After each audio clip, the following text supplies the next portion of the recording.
আসসালামু আলাইকুম। এখন শুনবেন সংবাদ শিরোনাম। তেলের জন্য পাম্পে গ্রাহকদের অপেক্ষা আরো দীর্ঘ হচ্ছে। প্রধানমন্ত্রীর সঙ্গে মার্কিন রাষ্ট্রদূতের বৈঠক। বাংলাদেশকে জ্বালানি নিরাপত্তা দিতে আগ্রহী ওয়াশিংটন, জানালেন পররাষ্ট্রমন্ত্রী। সরকারি চাকরিতে প্রবেশের বয়সসীমা ৩২ করে সংসদে বিল পাস। জুলাই সনদ বাস্তবায়ন পন্থা নিয়ে সরকার ও বিরোধী দলের বিতর্ক। সংক্রমণের উচ্চ ঝুঁকিপূর্ণ ৩০ উপজেলায় আজ দ্বিতীয় দিনের মতো চলছে বিশেষ টিকাদান কর্মসূচি। হামের রেড জোন নাটোরে ৩ মাসে শতাধিক উপসর্গের রোগী চিহ্নিত। মিরের সরাইয়ে দেশে প্রথম মিয়াওয়াকি ফরেস্টে বেড়ে উঠছে শতাধিক প্রজাতির গাছ ও লতাগুল্ম। ১ দশকে রূপ নেবে শতবর্ষী বনে। এতক্ষণ শুনছিলেন সংবাদ শিরোনাম, এখন শুনবেন বিস্তারিত সংবাদের আগে আমাদের যমুনা 24 টিভি চ্যানেলটিকে সাবস্ক্রাইব বা ফলো করে আমাদের সাথে থাকুন আর কমেন্ট করে জানান আপনি কোথা থেকে সংবাদ শুনছেন। জ্বালানি আমদানির ক্ষেত্রে বাংলাদেশের উপর কোনো দেশের বাধ্যবাধকতা নেই, এমনটা জানিয়েছেন পররাষ্ট্রমন্ত্রী খলিলুর রহমান। জানান, যুক্তরাষ্ট্রের সাথে বাংলাদেশের কোনো গোপন চুক্তি নেই। সাশ্রয়ী দামে সরকার যে কোনো উৎস থেকে তেল কিনতে পারবে। প্রধানমন্ত্রী তারেক রহমানের সাথে ঢাকায় নিযুক্ত যুক্তরাষ্ট্রের রাষ্ট্রদূত ব্রেন্ট টি ক্রিস্টেনসেনের সৌজন্য সাক্ষাতের পর মন্ত্রী এই কথা জানান। প্রধানমন্ত্রীর দায়িত্ব নেওয়ার পর প্রথমবারের মতো তারেক রহমানের সাথে সৌজন্য সাক্ষাৎ করতে আসেন ঢাকা নিযুক্ত যুক্তরাষ্ট্রের রাষ্ট্রদূত। তিনি প্রধানমন্ত্রীর হাতে দুটি ছবি ও হোয়াইট হাউসের একটি রিপ্লেকা তুলে দেন, যার একটি ছবিতে রয়েছেন শহীদ প্রেসিডেন্ট জিয়াউর রহমান ও প্রেসিডেন্ট জিমি কার্টার, আর অপর ছবিতে রয়েছেন সাবেক প্রধানমন্ত্রী খালেদা জিয়া ও সাবেক প্রেসিডেন্ট জর্জ বুশ সিনিয়র।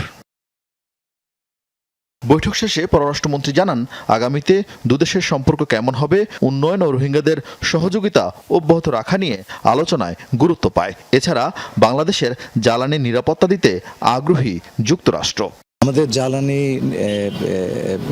সিকিউরিটির জন্য তারা সাপোর্ট করবেন সেই নিশ্চয়তা আমাদেরকে দিয়েছে। যুক্তরাষ্ট্রের সঙ্গে আমাদের কোনো গোপন চুক্তি নাই, এই যে চুক্তি সেটা আমরা প্রকাশ করে দিয়েছি।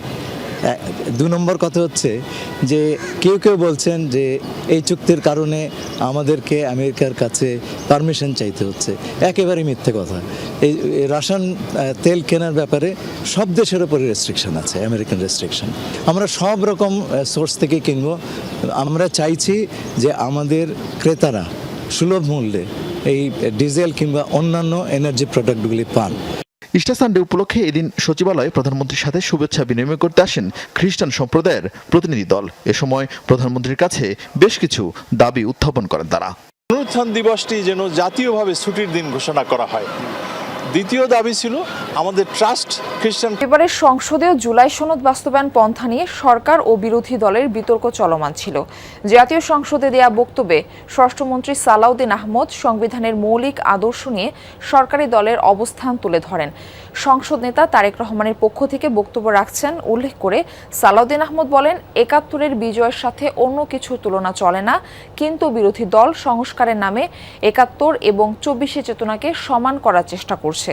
জনগণের সরকার প্রতিষ্ঠিত হলে এই সংবিধান ছুঁড়ে ফেলা হবে। প্রয়াত বিএনপি চেয়ারপারসন বেগম খালেদা জিয়ার এমন বক্তব্যের ব্যাখ্যাও দেন তিনি।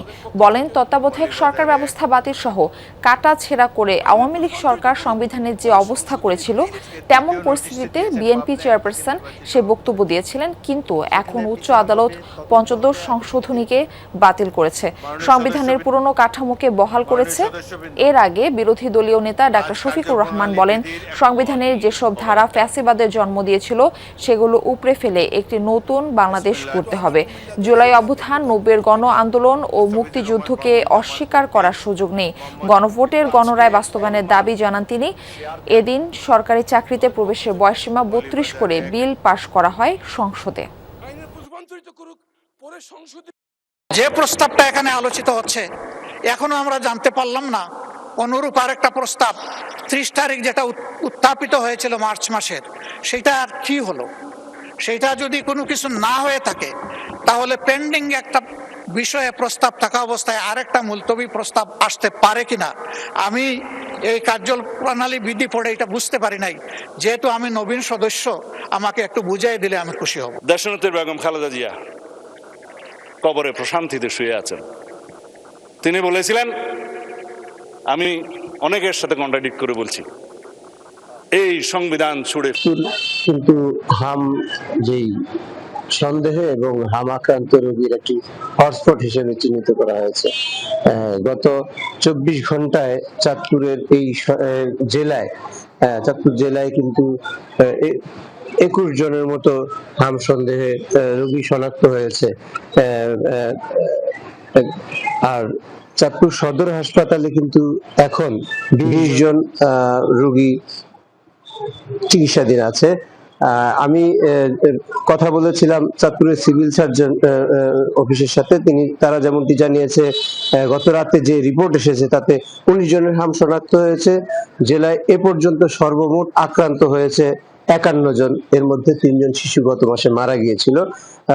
সন্দেহজনক হাম গত 24 ঘন্টায় 3 জন বিভিন্ন হাসপাতালে এসেছে। চাঁদপুর সদর হাসপাতালে চিকিৎসা নিয়ে গত 24 ঘন্টায় রিলিজ হয়েছে কিন্তু 12 জন রোগী। আর টিকা কার্যক্রম যেমনটি আপনি জানতে চেয়েছেন, টিকা কার্যক্রম কিন্তু গতকাল থেকে শুরু হয়েছে। আগামী 21 এপ্রিল পর্যন্ত চলবে এই টিকাদান কার্যক্রম। প্রতিদিনই টিকাদান কার্যক্রম চলবে সকাল 8টা থেকে বিকেল 4টা পর্যন্ত। এই চাঁদপুর এই সদর এবং হাইমচর উপজেলার প্রায় 70,000 শিশুকে টার্গেট করা হয়েছে, যাদের বয়স। দেশের প্রথম মিয়াওয়াকি ফরেস্ট বা কৃত্রিম ঘন বন অবস্থিত চট্টগ্রামের মিরের সরাইয়ে। মাত্র 4,400 বর্গফুট জায়গায় ব্যক্তি উদ্যোগে গড়ে তোলা এই বনে আছে 122 প্রজাতির গাছগাছালি, লতাগুল্ম। উদ্যোক্তারা বলছেন 4 বছর আগে পরীক্ষামূলকভাবে চালু করা নান্দনিক প্রকল্পটি সফল। কয়েক বছরের মধ্যে এটি রূপ নেবে শতবর্ষী বনের মতো। সরু মেঠো পথের দুধারে অসংখ্য গাছপালা, শুষ্ক মৌসুমে চারদিকে ঝরা পাতা। এসব ডালপাতায় ডিঙিয়ে হাঁটলে চারপাশে শুধু ঘন জঙ্গল। প্রকৃতি যেন এখানে বেড়ে উঠছে নিজস্ব গতিতে। তুলসী থেকে কদম, বাঁশ থেকে বেত, লতাগুল্ম মিলিয়ে এ বনে রয়েছে 122 প্রজাতির গাছ, লতাগুল্ম। দেখে প্রাকৃতিক বনাঞ্চল মনে হলেও এটি আসলে মনুষ্য সৃষ্ট কৃত্রিম ঘনবন। মিরসরাইয়ের জোরারগঞ্জে প্রজেক্ট সোনা পাহাড়ে গড়ে তোলা বনটি পরিচিত মিয়াওয়াকি ফরেস্ট নামে। মূলত জাপানি উদ্ভিদ বিজ্ঞানী আকিরা মিয়াওয়াকি উদ্ভাবিত বনায়ন কৌশল ব্যবহার করে তৈরি এই বন, যেটা সাধারণ বনের চেয়ে 10 গুণ দ্রুত বৃদ্ধি পায় এবং 30 গুণ ঘন হয়। আর তাই মাত্র 4 বছর